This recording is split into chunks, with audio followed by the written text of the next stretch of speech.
గోరువంక వాలగాని గోపురానికి స్వరాల గడగడ గంటలే మోగనేలా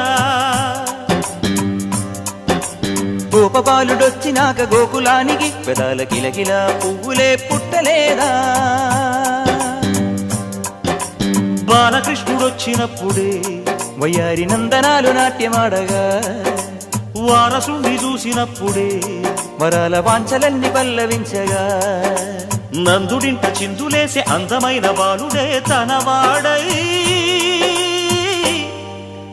గోరువంక వాలగానే గోపురానికి స్వరాల గణగణ గంటలే మోగనేలా గోపబాలుడొచ్చినాక గోకులానికి పెదాల కిలకిల పువ్వులే పుట్టలేదా